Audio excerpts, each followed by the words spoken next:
You have met the experts. Now meet the brilliant minds that will change the future of this nation.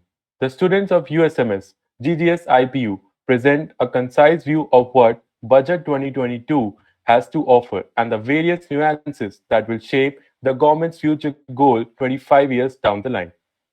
Good evening, everyone. It's an honor to be in the presence of the wonderful audience who have joined us today. I, Sarthak Bhatia, welcome you all on the behalf of University School of Management Studies to this Vitlation 2022 to 2023 organized by the Financial Research Group of USMS. The Financial Research Group aspires to combine frontiers like research in finance and integrate them with an Indian reality to create new knowledge and apply the knowledge for improved decision making in the government and the financial industry. We hope you have a great takeaways from this session. Without further ado, let us begin and unfold the awaiting events. We have with us Saloni Sharma, Adarsh Tiwari, Vanchika Goyal, Eshika Singhal, Pratyaksh Kaushik, Muskan Gupta, and Anubhav Jain. Let's start with Saloni Sharma, who will tell us about Gati Shakti.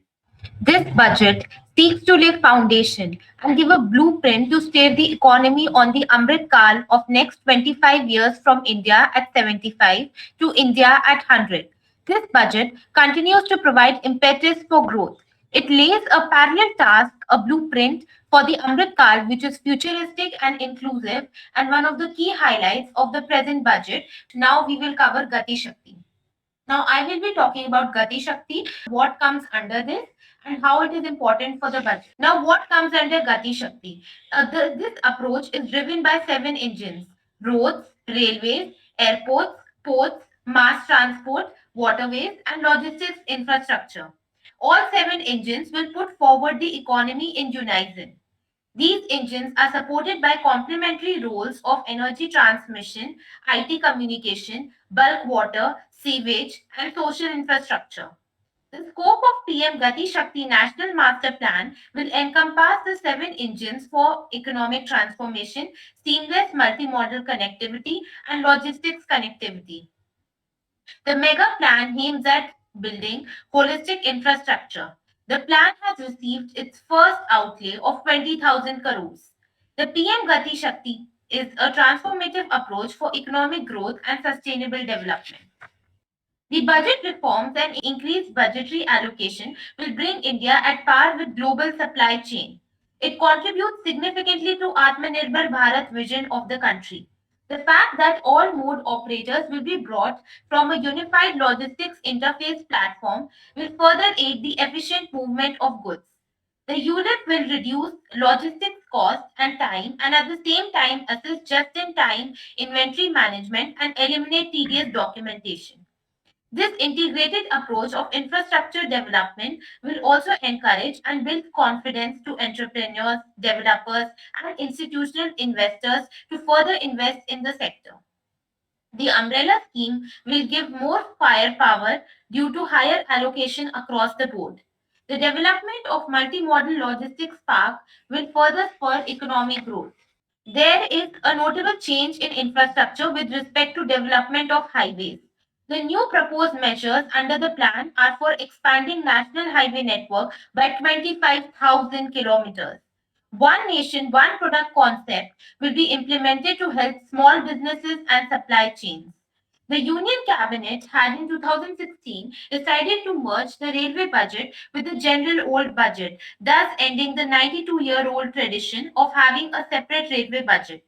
The Indian Railways is a big winner in the Union Budget 2022. In a bid to overcome the extended COVID gloom and boost the Indian economy, the Union Finance Minister allocated higher funds to the Ministry of Railways this year. 400 new Vande Mataram trains will be manufactured and put to use in the next 3 years. Furthermore, 100 cargo terminals for multimodal logistic facilities will also be developed during the next 3 years. Now, allocation to the Ministry of Road Transport and Highways is estimated to increase by 52% in 2022-23 over revised estimate of 21-22. This is mainly due to a rise in account of investment in National Highway Authority of India from rupees 134,015 crore 2020-23 as compared to 65,000 crore in 2021-22. Projects in relation to logistics and transport infrastructure in the National Infrastructure Pipeline launched last year will be aligned with PM Gati Shakti framework. Finally, the approach is powered by clean energy and Sabka Prayas, the efforts of central government, the state government, and the private sector together, leading to huge job and entrepreneurial opportunities for all, especially the youth. Now I give it over to Adarsh Tiwari, who will talk about in agriculture. Thank you, Saloni. Now I will talk about agriculture sector in budget. Financial inclusion. Budget is going to provide a financial fund to startups related to agriculture through NABARD. NABARD is National Bank of Agriculture to Rural Development. Next is in Indian rupees 2.37 lakh crore are going to be in direct payment of minimum selling price value to farmer, thereby increasing their disposable income. Financial inclusion of farmer and senior citizen going to be proposed through linkage of bank account and post office. Post office are going to be digitalized here. Moving on to next slide. Allocation of fund of 45,000 crore to promote scientific organic farming in northeast states like Bihar. Financial support are going to be provided to farmer belonging to scheduled caste and scheduled tribe to promote agroforestry. The meaning of agroforestry is agriculture based focus, but also we have to focus on coexist with trees. Then aspirational district program are going to be launched to provide better quality of life to citizens in backward areas. This will also help in supporting small farmers. Upgradation of technology. Kisan drones are going to be used in crop assessment over the field. Land record are going to be digitalized. Spraying of insecticide and nutrition are going to happen with the help of technologies. Digital and high-tech services are going to be provided to farmers through public-private partnership schemes. Comprehensive package along with participation of state government to be launched to promote adoption of suitable production and harvesting techniques for specific fruits and vegetables in specific states. Impetus of green farming practices. Chemical free and natural farming are going to be our main objective here, which is already have been steps have been taken place in corresponding to River Ganga. 5 kilometer agriculture around River Ganga are going to be totally chemical free. As a nation, we have focused on transition to a carbon neutral economy through using of biomass pellets. These biomass pellets are basically waste products from woods which can be combusted, so which we can use in thermal power plants, thereby also providing an additional source of income for farmers. Accessibility and infrastructure support to farmers. PM Gati Shakti are directly going to support farmers in connecting them to the marketplaces. Support are also going to be provided in post-harvest value addition, enhancing domestic consumption, and for branding of millet products. Millet production is being reducing from last 7 years because of not having a proper consumption market in India. But government are focusing on it right now, so we can put a brand on it and export in international markets. Ken Betwa link project. It's basically two rivers, Ken and Betwa, are going to be interlinked with a canal, artificial canal, and we are going to put hydro power plant between it.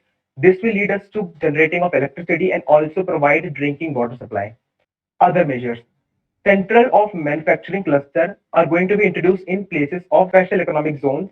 Now, good thing is agriculture sector companies which are coming up will be included in it, and they will get all the tax rebate and resources, so it will help them grow. Rationalization and comprehensive scheme are going to be increase production of oil seed in India, which is right now imported majorly, but after this things will change. State are going to be encouraged to revise their syllabus in agriculture universities to teach their students about organic farming, modern day farming, and even zero budget farming. That's all from my side. Now over to Vanshika. She will tell us about education sector. Thank you, Adarsh. One of the most important pillars of Indian economy is education. Due to COVID-19, education became one of the most affected sectors which has suffered in all terms. It has affected millions of students not only in India but all over the world. The pandemic took a toll on education, especially at government run schools, as stated by our honorable finance minister. Due to pandemic induced closure of schools, our children, particularly in the rural areas, and those from scheduled caste and scheduled tribes and other weaker sections have lost almost 2 years of formal education. In order to address this issue, the need to impart supplementary education is and to build a resilient mechanism for education delivery is very crucial. Hence, one class, one TV channel program of PM eVidya will be expanded from 12 to 200 TV channels. This will enable all states to provide supplementary education in regional languages for classes 1 to 12. In this regard, high quality e content will be developed digitally by the teachers. The next major target of government is to promote crucial critical thinking skills and to give space for creativity. Hence, 750 virtual labs in science and mathematics and 75 skilling e labs for simulated learning environment will be set up in year 2022 to 2023. Moving on. In this age of digitization, government aims to establish a digital university to provide access to students across the country for world-class education with personalized learning experiences at their doorstep. The university will be built on a networked hub-spoke model with the hub building cutting-edge ICT expertise. The best public universities and institutions in the country will collaborate as a network of hub spokes. Moving forward, the estimated budget allocated for the education sector in the Union Budget 2022 is rupees 1,04,278 crore, which is an increase of rupees 11,054 crore from financial year 2020 to 2021. The allocated budget for education that was rupees 93,234 crore. Out of the total budget, rupees 63,449 crore has been allocated to the Department of School Education and Literacy, whereas rupees 40,829 crore has been allocated to the Department of Higher Education. This is the first time when the budget for Education Ministry has reached above rupees 1 lakh crore. We can see an overall increase of 18.5% in the budget estimated for year 2022 to 2023 from revised estimate of year 2021 to 2022. The next focus in the budget is on skill management, which will be imparted by reorienting continuous skilling avenues, sustainability, and employability. The National Skill Qualification Framework will be aligned with dynamic industry needs.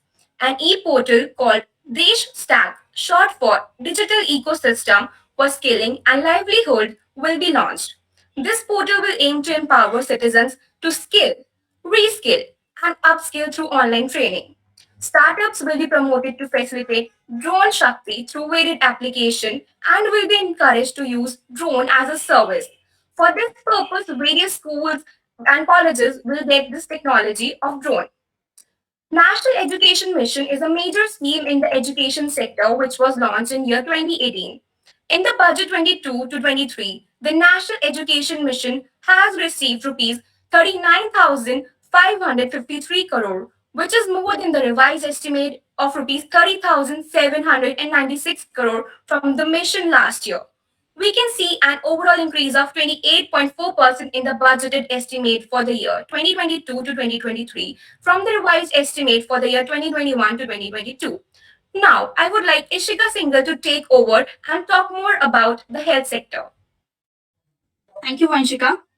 The big third focus of the budget has been on digital health.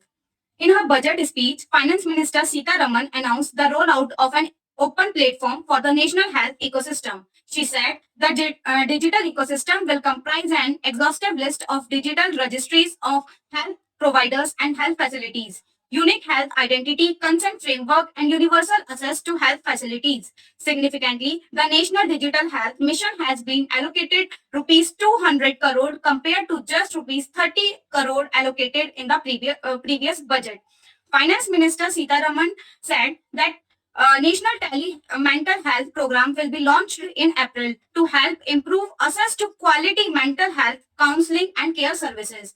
The National Institute of Mental Health and Neuroscience will serve as the nodal center, with the International Institute of Information Technology, Bangalore, providing technology assistance. According to budget documents, a lower requirement of vaccination has led to a health spending from rupees 74,820 crore in the ongoing fiscal year to rupees 41,011 crore in the next year. Everyone can see the nation's health infrastructure being strengthened, the vaccine program being implemented quickly, and the nation resilient response to the current pandemic wave. Digital registers of health providers and facilities, a unique health identity, a consent framework, and a universal access to health service will be a part of it. I'm aware that we are in the middle of an Omicron wave, which has a high incidence but milder symptoms. Furthermore, the speed and breadth of our vaccination campaign has been extremely beneficial. We are in a solid position to resist challenges thanks to the rapid strengthening of health infrastructure during the last 2 years. I am convinced that Sabka Prayas would help us maintain our upward growth. Now, moving on to healthcare. No Big Bang announcement. Focus on health shift as COVID 19 concern receipts. Disappointments from sectors such as medical devices. Impetus on research and development as anticipated did not come through. To roll out national digital health ecosystem. To launch national telemental health program. These are the some points which we discussed. Health budget. Financial year 2023 budget estimated versus financial year 2022 revised estimated. How the numbers stack up? In financial year 2023, budget estimated is 83,000 crore and in 2022 it is just 82,290 crore. Next, the transfer of state centrally sponsored scheme. Financial year 2023 budget estimated is 47,632 crore with which is less than in financial year 2022 50,591 crores. Budget vaccine. While rupees 5,000 crore has been unmarked for COVID vaccination support to states for the current year, financial year 2022 revised estimated shows a spend of 39,000 crore on the vaccination drive that has covered over 75% of the adult population. At rupees 86,200.65 crore, the budget estimate for financial year 2023 is about rupees 12,000 crore higher than the last year budget estimated of rupees 73,932 crores. But it is just rupees 200 crore more than the revised estimated for financial year 2022. That is 86,000.65 crore. India ranked 179 among 189 countries in priority given to healthcare in government budgets. That's all from me. Thank you, Shika. Good evening, everyone. As you know, that our government has been working towards various ambitious projects related to ease of doing business and ease of living, which align the future prospects of our country with the future demands. This part of the union budget takes these future-ready projects and initiatives a step further. Let's look into this and dive a little deeper.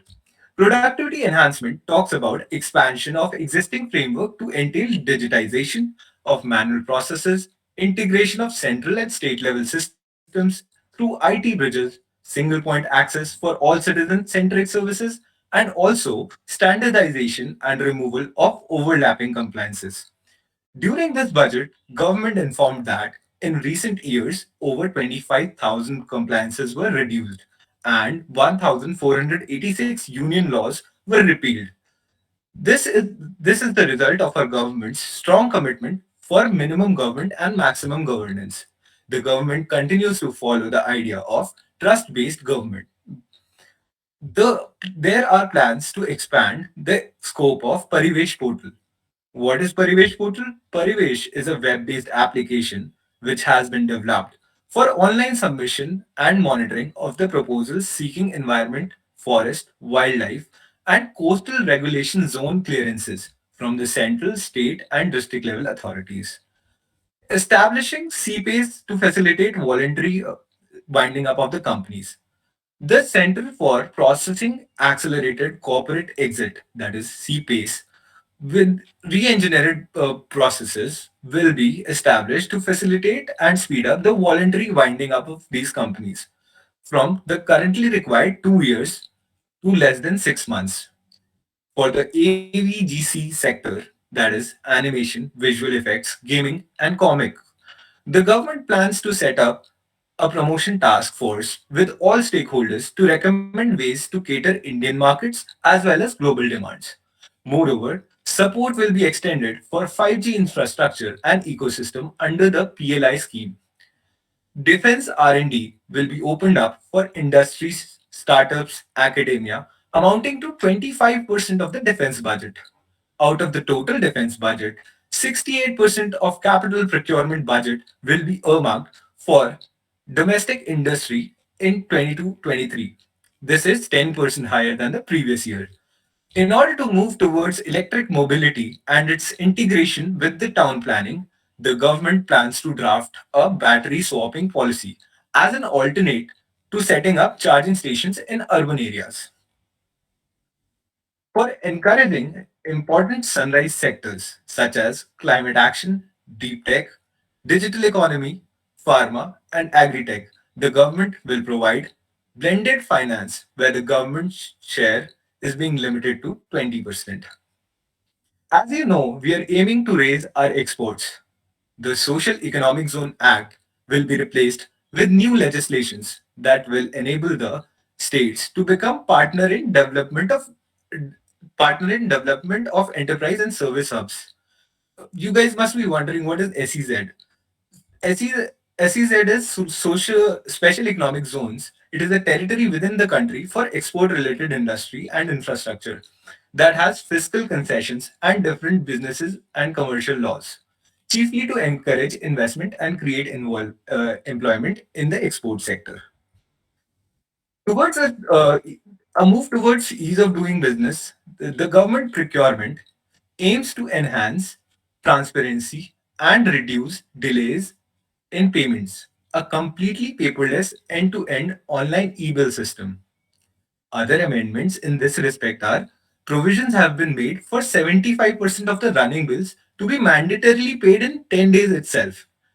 In order to reduce indirect cost for suppliers and work contractors, the use of surety bonds in place of bank guarantee will be made acceptable in the government procurements. Earlier, what used to happen was bank guarantee was taken out of the total government procurement, 10% used to come to the government, and the suppliers and the work contractors had to block their money for that. Next is uh, as you might know, real estate fraud and undisclosed properties are the two major problems for India. To solve this problem, the government plans to identify every property by a unique land parcel identification number and link it with National Generic Document Registration System, that is NGDRS, with One Nation, One Registration software as an option for uniform process of registration and anywhere registration of deeds and documents. Chip embedded e passports are introduced.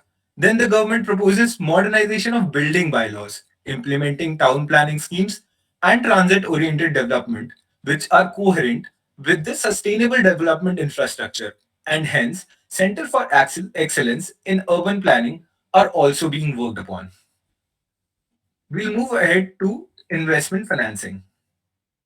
In this financial budget, capital expenditure stepped up by 35.4% from 5.54 lakh crore in current year to 7.5 lakh crore in the upcoming year.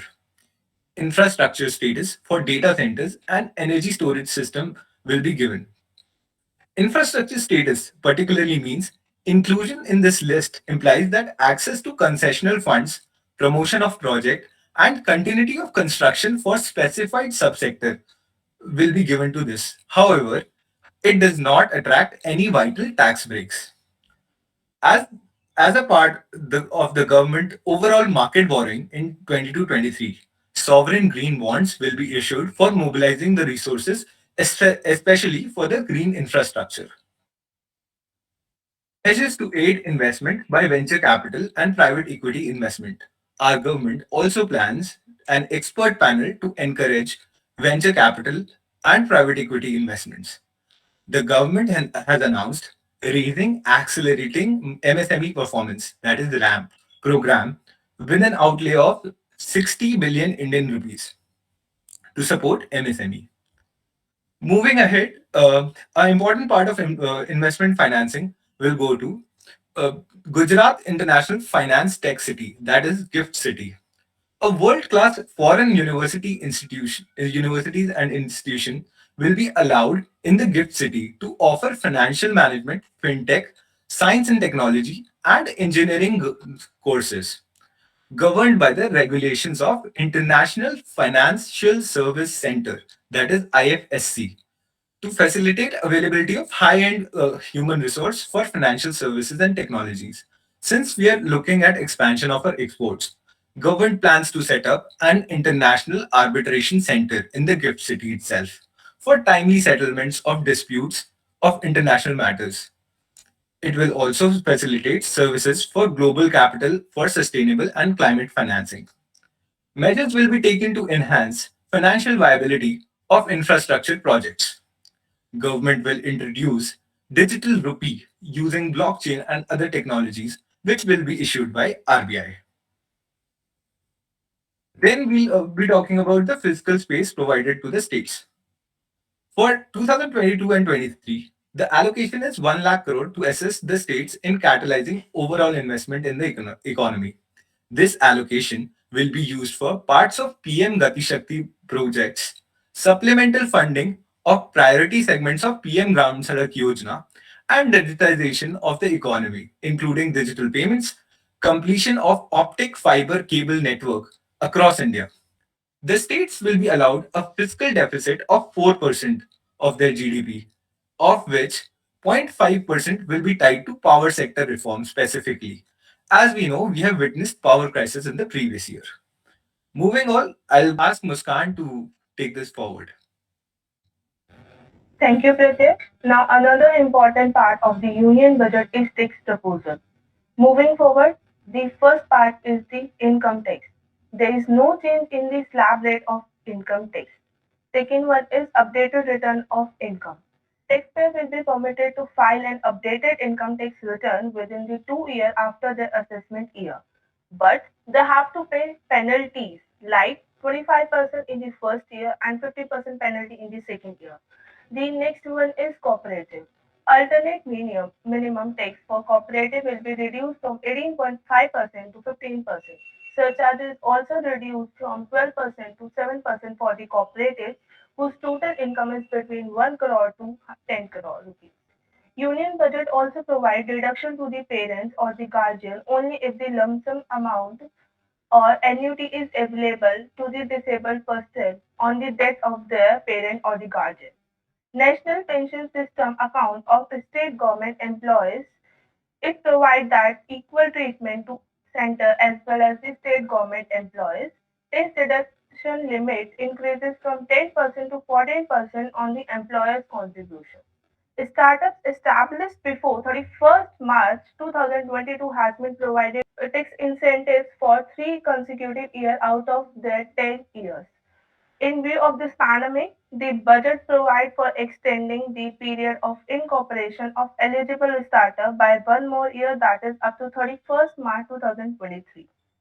Moving further, we have tax on virtual digital assets. Income tax from any virtual digital assets or transfer from any virtual digital asset shall be taxed at the rate of 30%. No deduction in respect of any expenditure or allowance shall be allowed while computing such income tax except cost of acquisition. Loss from transfer of any virtual digital assets cannot be set off against any other income. In order to capture the transaction detail, a provision has to be made for TDS on payment in relation to transfer of virtual digital assets at the rate of 1%. Gift of any virtual digital assets is also proposed to be taxed in the hands of recipient.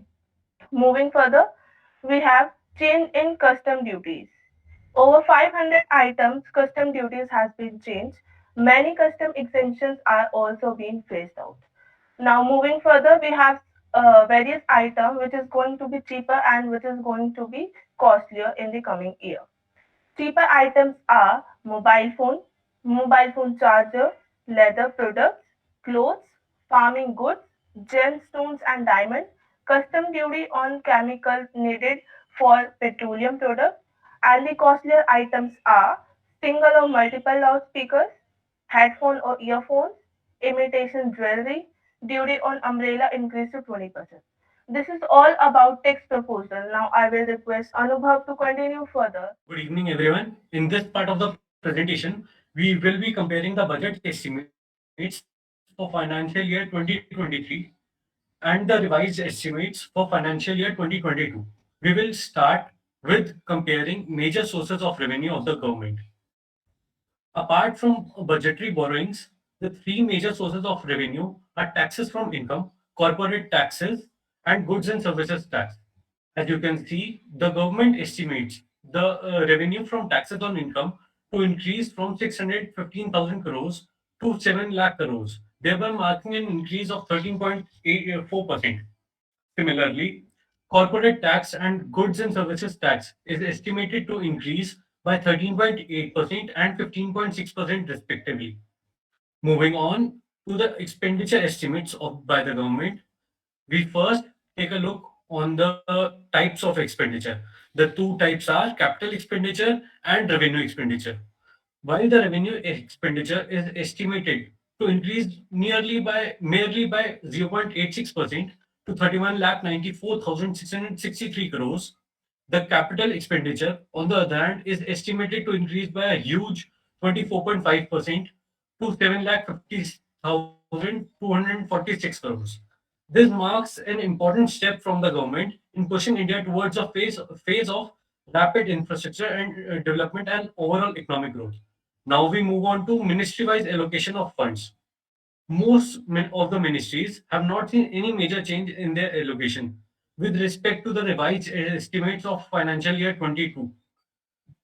But there are some exceptions which we'll be looking forward to.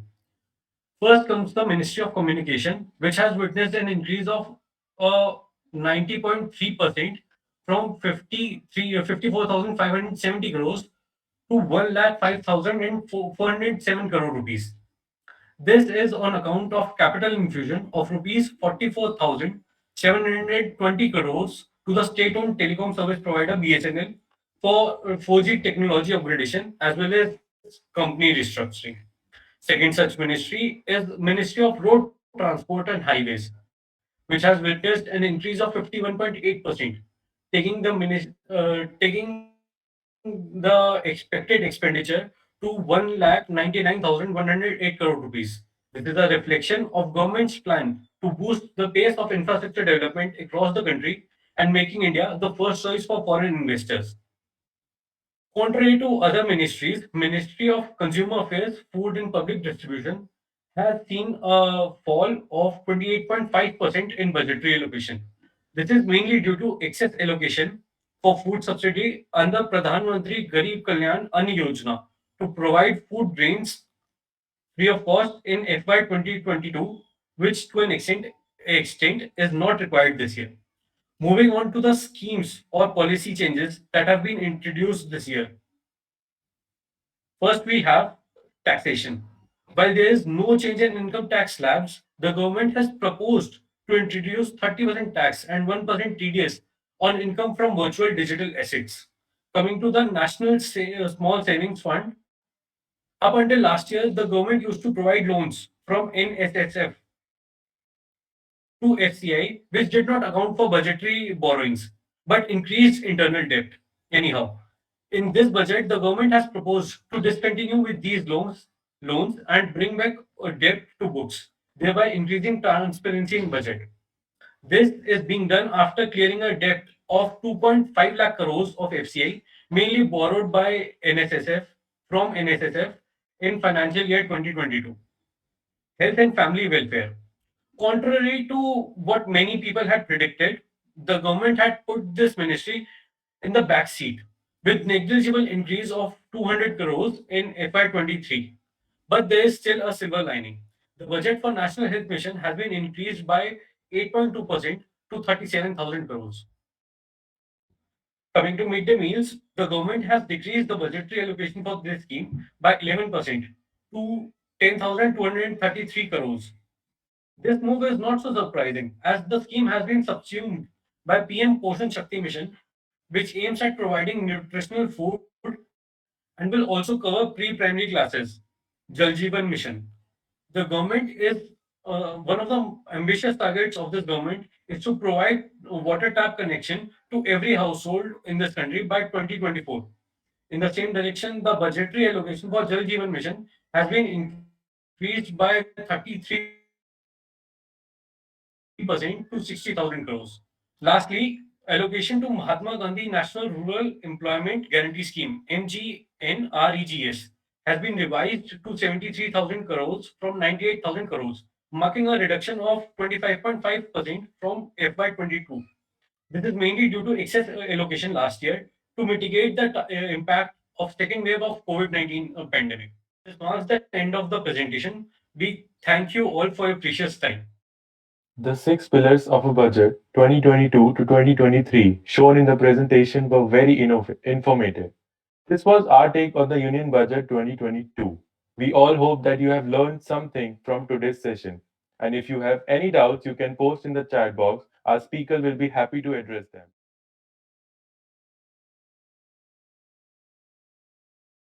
I would like to answer this. I'll share a little light on that. Basically, cryptocurrency is all about encryption, right? And no one can really track cryptocurrency and their payments. So it is very difficult for the government to ensure that it is used for the right purpose. A lot of money laundering can happen through this, and no central bank can track it. So that is the reason why the government also wants people to dissuade from cryptocurrencies, because there's no track for it.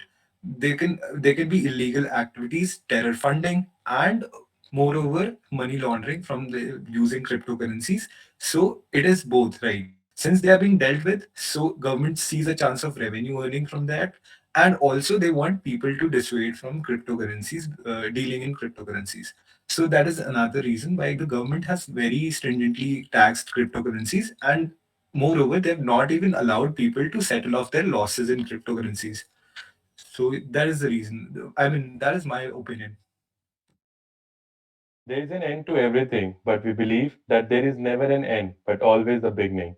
To conclude this session, I would like to thank you all once again for being a part of this event, and we hope that you participate in such future sessions as well. Thank you, everyone, and have a nice day.